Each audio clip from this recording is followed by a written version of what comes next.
Amigos, queremos darles nuevamente una muy cordial bienvenida. Esperamos que el Señor los bendiga, los fortalezca. Gracias por acompañarnos esta segunda noche. Creemos que el Señor habrá de manifestarse fuertemente en nuestra vida y pues ojalá permitamos que el Señor haga los cambios requeridos en nuestro diario vivir. El día de hoy vamos a hablar de un tema muy especial, el tema del pecado. Un tema que ni usted ni yo podemos eludir, un tema que ciertamente tenemos que cargar con él. Aun cuando no nos guste, aun cuando no querramos, es parte de la realidad humana, ¿sí? Es parte de la realidad humana y vamos a estudiar un poco acerca de esto. Pero antes de empezar, yo quiero preguntarles, si tuviéramos un bebé de un año, el bebé de un año o menos, ¿peca o no peca? ¿Qué piensa usted? ¿Pecará un niño de un año? ¿Sí o no? Sabe, la realidad es que sí peca, aunque Dios no lo toma como pecado, pero es parte de nuestra naturaleza.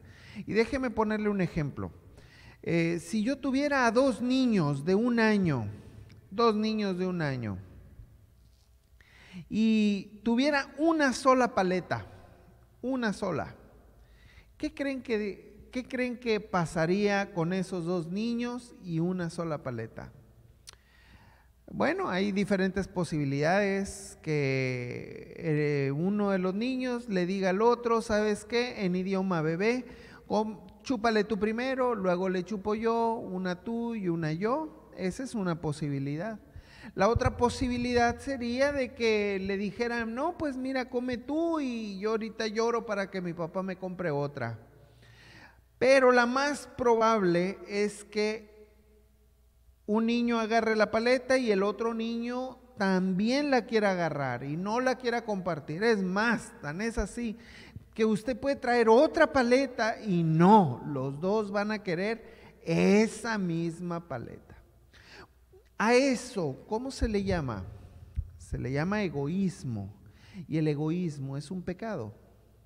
Sí, sí es un pecado, aunque, repito, Dios no lo toma como tal, como un pecado. Es por eso que el día de hoy vamos a hablar de este problema, ¿sí? Del problema del pecado, ¿ok? Vamos a ver este asunto, reconciliando al perdido. ¿Quién es el perdido? Bueno, somos tú y yo. ¿Por qué hay que reconciliarlo? ¿Por qué? Vamos a estudiar un poquito este tema para que podamos entender en qué aspecto va la reconciliación. Ah, caray. Bueno, déjenme, les dije, ayer les prometí que les iba a mostrar a mi familia y aquí está. Ese niño que está ahí es mi niño Carlos Daniel, es el más chiquito. ¿Fue el pilón? No, no fue el pilón, fue muy planificado y Dios nos bendijo con él. La niña a su lado de Rosita, ella es Ana Karen, es la princesa de la casa, es una de las princesas de la casa. Y la más grandecita, la niña de rojo, ella es Jamie Fernanda y también es el primer amor de mis tres hijos. La morenita que está ahí a un ladito entre la niña y el niño, pues ella es mi esposa, es la reina de mi corazón, es la dueña de mis quincenas, es el amor de mi vida. Yo les dije que les iba a mostrar a mi familia y bueno, aquí está, mi hermosa familia, la amo con todo mi corazón y son parte de lo que me impulsa a trabajar, ¿verdad? Para el Señor. Dado esto, quisiera que ejemplificáramos un poco este asunto del pecado. Cuando Dios creó al hombre, Dios creó junto con el hombre al Edén. Quisiera que vayamos al libro de Génesis, capítulo 1, versículo 31. 1:31. y dice de la siguiente manera, Génesis capítulo 1, versículo 31. Y vio Dios que todo lo que había hecho, he aquí era bueno en gran manera. Y fue la tarde y la mañana del día sexto. Y fue bueno ¿en qué? En gran manera. Y entonces vemos que cuando Dios creó al hombre, lo creó en esa eternidad de perfección, en la eternidad de Dios, eterno, perfecto. Dios lo hizo para que fuera feliz, para que sintiera amor, para que se sintiera pleno, no para que sintiera dolor, ni sufrimiento, ni muerte. No. Dios creó al hombre perfecto, ¿sí? Lo creó en la perfección de Dios, lo creó para que viviera en la eternidad de Dios, ¿sí? Eternamente feliz. Es un concepto que ni usted ni yo podemos entender a viva voz plenamente. ¿Por qué? Pues porque ninguno de nosotros vive o ha sido criado en esa perfección. ¿Ok? Todos entendemos que un cintarazo duele, ¿cierto? Algunos duelen más que otros, pero duele. Una cachetada también, algunas dolerán más que otras, pero duelen. La realidad es que la enfermedad duele. A nadie le gusta estar enfermo. Cuando Dios creó al hombre, lo hizo para que viviera en la eternidad, ¿ok? En la eternidad, en la perfección de Dios. Pero no solamente eso. Bueno, ahí yo puse esta foto. Yo no sé si ustedes conozcan esta parte, pero en internet decía que era una foto de Venezuela. Así que si así es Venezuela, quiero ir pronto con la ayuda del Señor. Dios creó todo perfecto, hermoso, ¿en qué? En gran manera. Ahora, la vida eterna fue interrumpida. Ustedes y yo conocemos la decisión que tomó Adán. Adán decidió desobedecer a Dios. Y esto se convierte en el primer pecado en este mundo. ¿Ok? Adán y Eva deciden dejar de confiar en Dios para empezar a confiar en la serpiente antigua, en el diablo. Donde Dios les había dicho morirán, la serpiente les dijo no van a morir, sino que sabe Dios que serán como dioses, conociendo ¿qué cosa? El bien y conociendo el mal. Entonces, al decidir pecar, al decidir desobedecer, entonces esta eternidad se ve interrumpida. Vamos al libro de Isaías. Isaías capítulo 2, capítulo 59, versículo 2. Isaías 59, 2, por favor.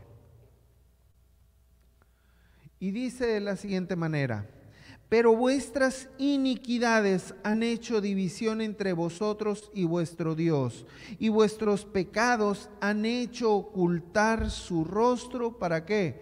Para no oír. Dice que nuestros pecados, nuestras iniquidades han hecho una división entre nosotros y Dios. Y entonces esa eternidad que nosotros vimos, que nosotros ejemplificamos a través de esta línea, se ve interrumpida. Ya el hombre no es eterno. No, ya se salió del marco de la eternidad de Dios y ahora su vida tenía un inicio y también iba a tener un final. Ahora, ¿por qué esa división? O más bien, ¿por qué esa interrupción? Porque el pecado causa esa división con Dios. Cuando nosotros volvamos a ese estado de perfección con Dios, entonces esa eternidad se reanudará. Ahora ya podremos vivir sin el peligro, sin el conocimiento, no conocimiento, sino sin el temor a morir, ¿sí? Hoy ciertamente a mí me han dicho mucha gente, no, es que yo ya me estoy preparando porque tengo una enfermedad terminal y ya sé que me voy a morir. Lo cierto es que el ser humano no se prepara al 100% para eso. Y menos la persona que habrá de fallecer. No, uno no se prepara, porque en el chip de la creación del ser humano, Dios no nos creó para morir. Por eso el dolor no nos gusta, por eso el sufrimiento lo repelemos, porque Dios no nos creó para sufrir, pues Dios nos creó para ser felices, Dios nos creó para tener paz, para sentirnos gozosos. Dios nos creó en el marco de la perfección, en el marco de la felicidad. ¿De acuerdo? Ahora, ese pecado, entonces, que causó una división entre Dios y el hombre, tiene consecuencias. ¿Cuál fue la consecuencia? Génesis capítulo 6, versículo 5. Vamos a leer Génesis capítulo 6, versículo 5. Y a la letra dice de la siguiente manera: y vio Dios que la maldad de los hombres era mucha en la tierra, y que todo designo de los pensamientos del corazón de ellos era de continuo solamente al mal. Ahora, nosotros vemos que el pensamiento del hombre va de continuo solamente al mal. El pensamiento del hombre va ahora en descenso. El pensamiento del hombre ahora maquina maldad. Déjame platicarte una experiencia. Hace ya muchos años, aquí pues hay diferentes niveles, supongo que hay en Venezuela también. Aquí está el nivel de preescolar, que es desde los 4 y 5 años. De 6 a 12 años está la primaria, de 13 a 15 está la secundaria, y de 16 a 17, de 16 a 18 son la preparatoria. Bueno, yo estaba en secundaria, en el primer año de secundaria, tenía alrededor de unos 12, 13 años. Cuando nosotros estábamos chicos, mi mamá siempre nos exigía dieces. Mi mamá decía: mijito, no trabajas, no haces nada más que atender tu casa y la escuela. Y como no tienes otras obligaciones más que tu casa y la escuela, entonces voy a requerir que tengas puros dieces. No quiero 9, no quiero 8, quiero dieces. De vez en cuando sacábamos un 9 y pues bueno, no había tanto problema. Pero mi mamá era enemiga de los 9 y mucho más de los 8, y los 7 ni se diga. Un día estaba en una clase de X materia y recuerdo que la maestra nos puso un examen sorpresa. Y entonces pues a mí no me fue bien en ese examen sorpresa, saqué 70. La maestra pues era amiga de mi mamá, íbamos a la misma iglesia en Hermosillo, yo soy de Hermosillo, Sonora, y entonces ahí la maestra pues sabía el pensamiento de mi mamá, iban a la misma clase de escuela sabática, entonces se conocían bien. Y la maestra, cuando nos entregó los papelitos, los exámenes, me dice: Fernando, quiero que me traigas este examen firmado. Maestra, ¿pero por qué? Es un papelito. No importa, quiero que me traigas el examen firmado, me dice. Curiosamente fui al único que le pidió el examen firmado, a nadie más. Ese día yo estaba pensando, bueno, si le digo a mi mamá, seguro va a haber castigo. Si le digo a mi mamá, seguramente me va a regañar. Y pues, ¿quién quiere que lo regañe? Nadie, yo no quería. Y saben, déjenme les digo algo, la verdad es que es muy fácil la firma de mi mamá.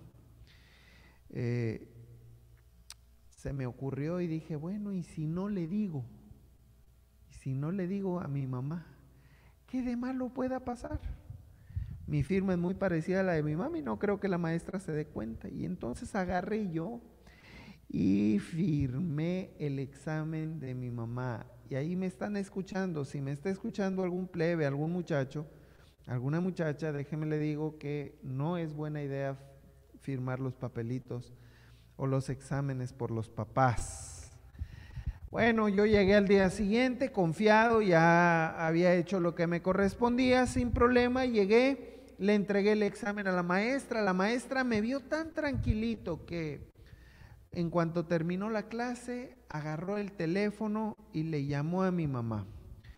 Y le dice, Anita, disculpa que te moleste. Y ya mi mamá le dice, maestra, no se preocupe, dígame en qué le puedo servir. Quiero preguntarte, le dice, si tú firmaste el examen de Fernando. Y entonces mi mamá, sorprendida, le dice, ¿qué examen, maestra? Le dice. Híjole. Pues la maestra le dice, no te preocupes, dice, ya entendí. No, le dice mi mamá. Ahora me dice, ¿qué examen? ¿De qué examen me está hablando? No, Anita, le dice, no hay problema. No, ahora sí lo hay, le dice. Y bueno, ustedes no conocen a mi señora madre, pero mi mamá, pues fue madre soltera de 3 varones, 3 hombres, los 3 con un carácter muy complicado. Y entonces, pues mi mamá aprendió a ser dura, hasta cierto punto intimidante, y le dice, ¿sabe qué? Ahora me dice, y la maestra le contó. Cuando yo llego en la noche a la casa, mi mamá me dice, mijito, necesito platicar contigo. Ándale. Y no era algo raro porque pues yo soy el mayor, mi mamá pues cuando tenía algún problema, algo que quería platicar, pues me llamaba y me decía, ven, vamos a platicar. Y platicábamos. En este momento pues no era nada raro, no era nada fuera de lo normal, me metió al cuarto, cerró con seguro. Y tampoco era problema porque yo pensé que a lo mejor quería platicar algo muy privado. ¿Dónde me va haciendo una pregunta diferente a las normales? Y me dice, Fer, ¿tienes algo que quieras platicarme? ¿Yo? Sí, ¿tienes algo que quieras platicarme? No, todo tranquilo, en la escuela tranquilo, las clases de computación, en ese tiempo llevaba unas clases de computación, todo tranquilo, sin problema, gracias a Dios todo bien. ¿Estás seguro? Me dice, que todo está bien.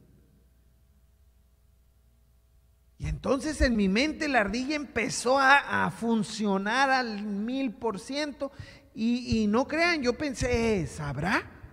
No creo que sepa, pues ¿quién le habrá dicho?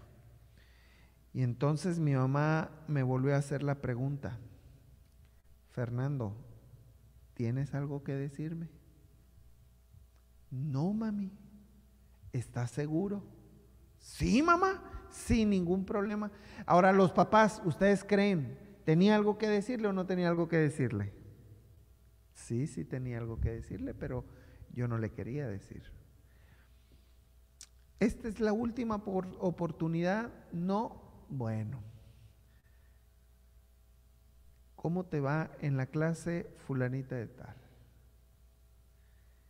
Y no lo voy a decir porque en algún momento tal vez si me ve esa maestra y no quiero echarla de cabeza.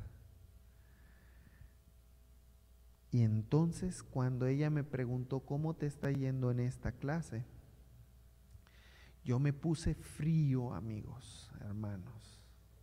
Frío porque yo sabía que algo no andaba bien. Pero ¿cómo me iba a morir? ¿Cómo me iba a agarrar en la movida? No. Y entonces me volvió a preguntar, mijito, ¿tienes algo que decirme? No, mamá, todo bien. Y entonces ya me dijo, ¿sabes qué, mijito?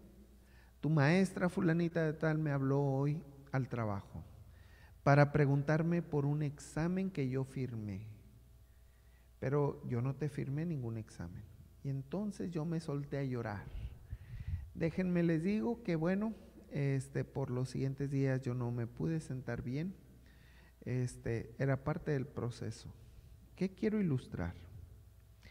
Que cuando uno peca, esa división que dice el libro de Isaías, cuando tú pecas, tu pecado causa una división entre Dios y tú. Cuando tú pecas o cuando nosotros pecamos y nos empezamos a dividir, esa división lo único que hace es que el siguiente pecado sea más fácil de llevarlo a cabo. Y luego nos vamos haciendo, la brecha se va haciendo más larga y entonces nos vamos separando de Dios, y al irnos separando de Dios se hace más fácil el pecado, se hace mucho más fácil, hasta que llega el momento en el que estamos tan inmersos en el pecado que no miramos nuestro estado de decadencia. El pensamiento del hombre, dice la Biblia, va de continuo solamente al mal. Y es que vean, es mucho más fácil hacer las cosas malas que hacer las cosas buenas. Es mucho más fácil.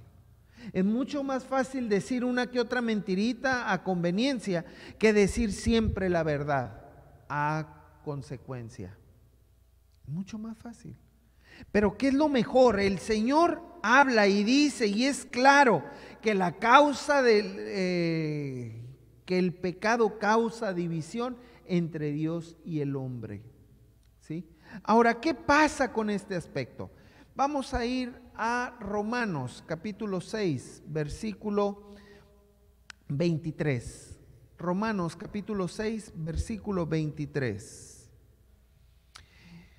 Y dice de la siguiente manera, Romanos capítulo 6, versículo 23, porque la paga del pecado es la muerte, mas la dádiva de Dios es vida eterna en Cristo Jesús, Señor nuestro. La paga del pecado es la muerte. No porque Dios quiera, no porque Dios quiera que muramos o porque Dios diga, pecó, hay que matarlo. No. Es porque el Señor es la fuente de la vida. Y entre más tú te alejas de Dios, entre más tú decides alejarte de Dios, más te alejas de la vida. Y el antónimo de la vida es la muerte, no hay otro. Dios no quiere que tú mueras. Dios no quiere que ni tú ni yo muramos, pero son decisiones. Y tenemos que reconocer que Dios no forza ninguna situación. Ese estado de decadencia donde nuestro pensamiento va de continuo solamente al mal, es por causa de nuestra división. Y eso finalmente por causa del pecado.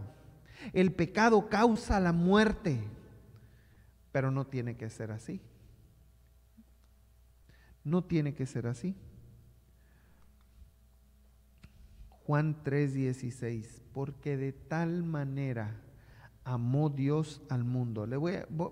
Vamos a proyectarlo para que ustedes lo vean. Juan capítulo 3, versículo 16, dice de la siguiente manera, Romanos, porque de tal manera amó Dios al mundo que ha dado a su Hijo unigénito, para que todo aquel que en él cree no se pierda, más tenga vida eterna. El plan de Dios es que tengamos vida y la tengamos en abundancia.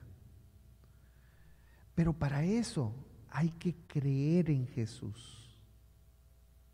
Este mundo está bien, Chicho, diciendo, no, Dios no existe porque no lo podemos ver. Pero lo que tú ves no es siempre la realidad. O no siempre lo que ves es realidad. Y no siempre lo que no ves es mentira. No. Lo cierto es que tú no ves el aire. ¿Y existe o no existe el aire? Claro que existe. El amor, ¿existe o no existe? Los que somos padres, ¿amamos a nuestros hijos o no lo amamos? ¿O no los amamos? Claro que sí los amamos. Porque el amor existe, es real. Pero es importante entender que no porque veamos o no veamos a Dios, va a existir o no va a existir. Vivimos en una época en la que cada quien se hace al compromiso que quiere, cada quien hace y cree lo que mejor le parece, pero la Biblia no habla de eso. La Biblia habla de que la Escritura está para que tengamos vida y la tengamos en abundancia.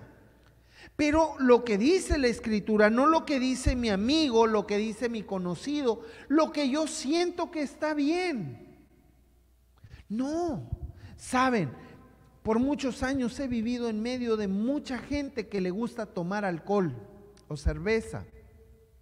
Y sí, al principio la cerveza se siente bien. Bueno, yo pienso que se siente bien porque los veo sonrientes, los veo contentos, los veo felices.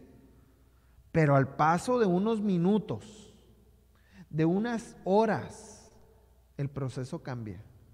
Ya no es felicidad, ya no es risa, ahora es tristeza. Pero no solamente tristeza, también hay ira, enojo.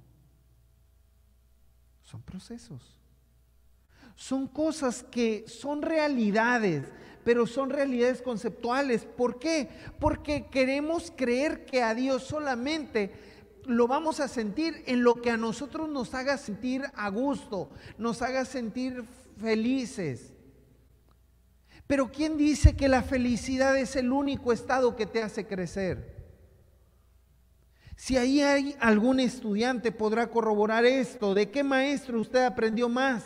¿Del maestro que le dijo que todo estaba bien, que con un billetito se podían hacer las calificaciones? ¿O que con un favorcito se podía lograr un 10? ¿O aprendió más del maestro que le devolvió el trabajo y le dijo, hazlo bien? Del maestro que te dijo, ¿sabes qué? Necesitas leer y es necesario que aprendas a leer rápido y es necesario que aprendas a tener comprensión, es necesario que hagas las cosas bien. ¿De qué maestro aprendiste más?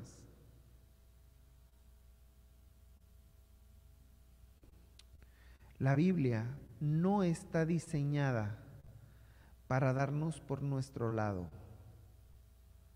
para apapacharte y decirte, lo que tú quieras hacer, hazlo, no importa, con que te sientas feliz. La Biblia está diseñada para que a través de ella podamos tener salvación, podamos ser sabios para toda buena obra. La Biblia está diseñada para marcarnos el camino. Vamos a ir al libro de Salmos, capítulo 119, versículo 105. Salmos 119, 105, por favor. Dice, lámpara es a mis pies tu palabra y lumbrera a mi camino. Cuando Dios habla de la Biblia, lo hace para que nos guíe. Pero para que nos guíe ¿a dónde? Para que nos guíe ¿a qué? Para que nos guíe a un estado de felicidad. ¿Por qué? Dice Jesús, escudriñad las Escrituras porque os parece que en ellas tenéis, ¿qué cosa? Vida eterna. Mi amigo, si Dios nos está dejando la Escritura es precisamente para señalarnos el camino de vuelta a la perfección, de vuelta a la vida eterna. Señalarnos el camino, y el camino empieza, número 1, a terminar ese descenso.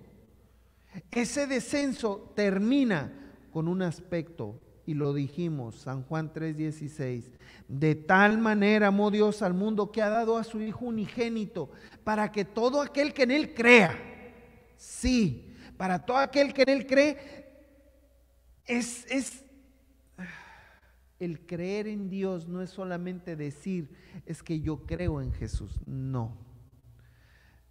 Una porción de la poesía de Marciano dice, miente quien afirma que a Roma he sido yo quien prendió fuego.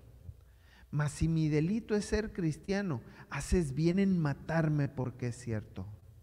Creo en Jesús y practico su doctrina. Y la prueba mejor de que en Él creo es que en lugar de odiarte, te perdono. Y al morir por mi fe, muero tranquilo. una poesía común, esbozó fácilmente la realidad del amor, la realidad del perdón, la realidad del cristianismo vivo. ¿Sí? Tal como lo enseña la Escritura, Dios nos ha dejado la Escritura no solamente para que digamos que creemos, sino para que vivamos como el Señor quiere. Porque una vez que nosotros vivimos como el Señor quiere, el Señor moldea nuestro corazón. Voy a seguir mencionando este pasaje, Proverbios 23, 26. Proverbios 23, 26 dice: dame, hijo mío, tu corazón y miren tus ojos por mis caminos. Cuando Dios habla, Dios dice: quiero el todo y lo quiero completito. Dios no es de mitades. Cuando Dios te está diciendo: necesito que me entregues tu corazón, no es por el bien de Él, es por el bien tuyo y mío. Cuando el Señor habla del pecado, lo habla y lo da para que lo conozcamos. Sí, no para que lo practiquemos, para que nos alejemos del pecado. Y al alejarnos del pecado, entonces, si yo me estoy separando del pecado, la única manera de que yo me separe del pecado es acercándome ¿a quién? A Cristo Jesús. Porque Él, dice el apóstol Pablo, Filipenses capítulo 2, versículo 13, por favor. Filipenses capítulo 2, versículo 13. Porque Dios es el que en vosotros produce así el querer como el hacer por su buena voluntad. Dios nos muestra el esquema de la salvación. Este esquema consta de dos partes. Hoy estamos hablando de nuestra realidad, pero nuestra realidad no tiene por qué terminar ahí. Nuestra realidad termina con Cristo Jesús. Nuestra realidad termina en felicidad con el Señor. La única manera de parar ese carrito que va en descenso es a los pies del Rey de Reyes y Señor de señores. ¿Cómo? A través de la cruz. Porque el Señor hubiera venido solamente por una persona para salvar al más vil pecador. A lo mejor tú me digas: pastor, yo no soy ese vil pecador. A lo mejor tú me digas: yo no tengo ese problema que tiene la mayoría. A lo mejor tú me digas: yo ya estoy listo, yo no tengo problemas. Esos problemas no. Pero déjame te digo, ¿qué es el pecado? ¿Qué es el pecado? El pecado está definido en dos maneras. El apóstol Juan dice que pecado es infracción de la ley. Es cuando tú desobedeces a Dios. Cuando tú desobedeces a Dios, se empieza a crear esa brecha entre Dios y el hombre. Pero no solamente es eso. Santiago dice que saber hacer lo bueno y no hacerlo es también pecado. A lo mejor tú me vas a decir: no, pastor, es que yo soy bueno, yo no soy malo. Pero no basta ser bueno. Lo que es necesario es irnos alejando del pecado, y el único que te puede ayudar para alejarte del pecado es Cristo Jesús. El único que te puede ayudar para vivir de acuerdo a la voluntad de Dios y tener vida y tenerla en abundancia es Cristo Jesús. Es el único. Hechos capítulo 4, versículo 12. Hechos capítulo 4, versículo 12. Dice de la siguiente manera, Hechos 4, 12. Y en ningún otro hay salvación, porque no hay otro nombre bajo el cielo dado a los hombres en quien podamos ser salvos. Si tú quieres luchar por ti mismo, debes de saber que no hay camino. El único camino válido es Cristo Jesús. Es el único camino. El único camino válido para llegar a la patria celestial es el Rey de Reyes y Señor de Señores. Es el único, no hay más. Todo lo demás te va a ir alejando de Dios, paulatinamente, pero te va a alejar de Dios. Todo, el trabajo, los amigos, la familia. Déjame te digo, hace algunos años yo era pastor en un lugar en el centro del país, aquí en México. Y recuerdo que iba a una iglesia. Esta iglesia estaba en una localidad, en un pueblito chico. Y me acuerdo que yo llegué temprano en esa ocasión, iba soltero, jovencito, me acuerdo. Y entonces, para llegar a la iglesia yo tenía que pasar primero a la casa, pasar por la casa de una hermana. La hermana era una de las personas que abría siempre temprano, siempre estaba, o sea, era una persona muy fiel. Me acuerdo que llegué emocionado el sábado por la mañana. Hermana, levántese, hermana Lola, levántese, vámonos a la iglesia.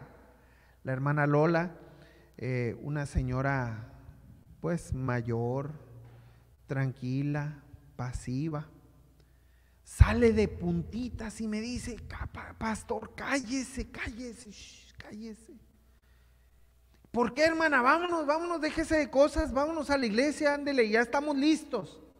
No, pastor, me dice, sabe que anoche llegaron mis hijos del norte. Cuando se utiliza esa expresión aquí en México, se utiliza para hablar de Estados Unidos.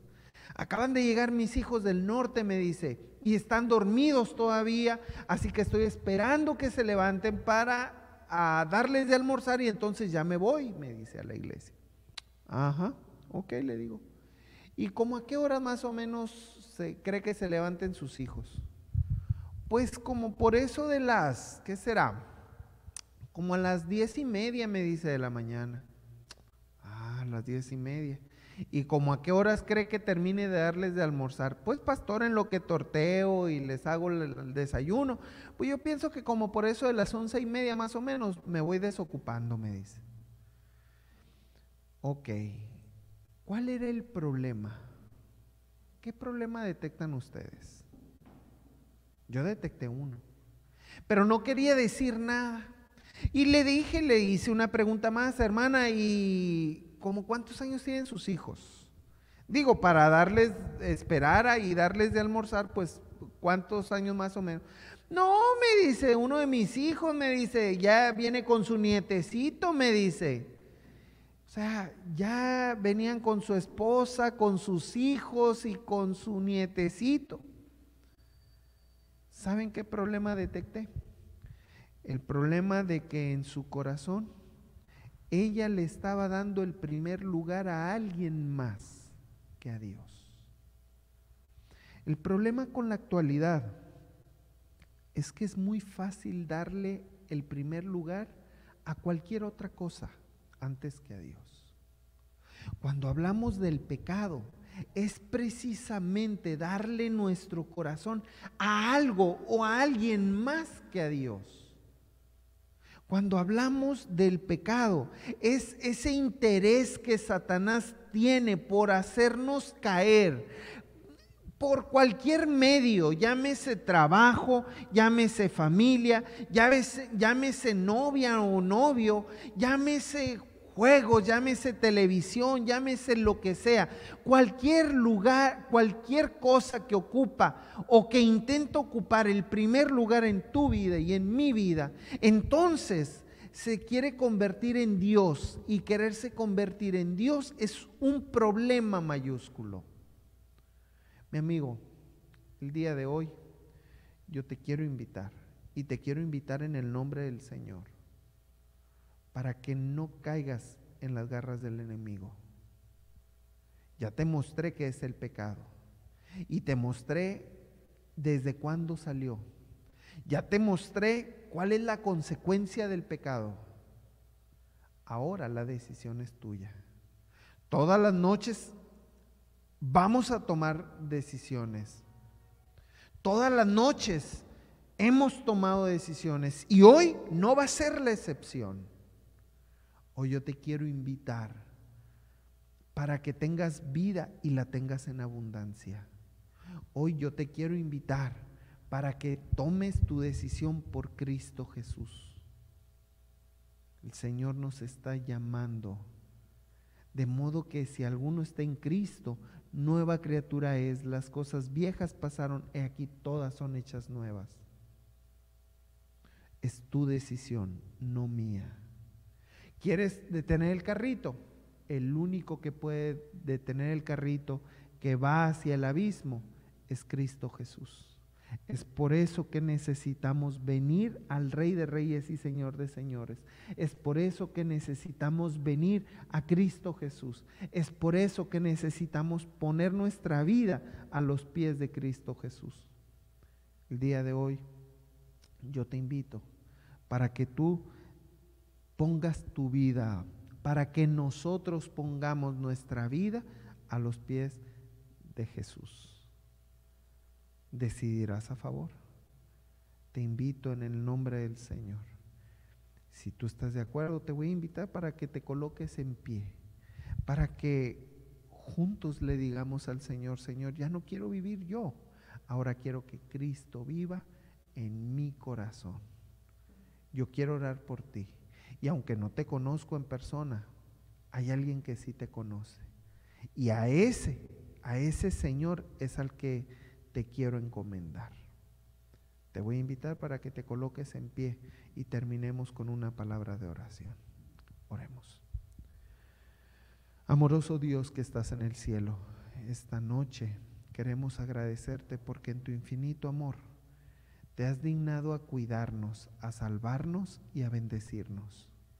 Quiero pedirte que me perdones, Señor, a mí y a todos los que me escuchan, para que nos ayude, Señor, a reconciliarnos con Cristo Jesús y al estar reconciliados con Cristo, volver, Señor, a estar unidos.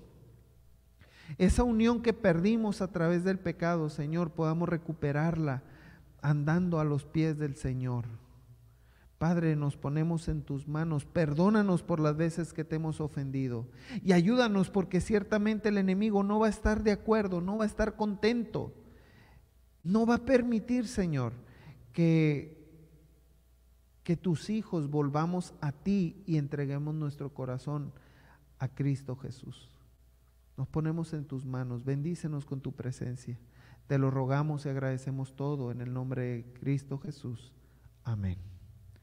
Que Dios te bendiga, tengas una feliz, muy bendecida noche y nos vemos mañana, primero Dios, en punto de la hora que tengan acordada. Que Dios les bendiga. Hasta mañana.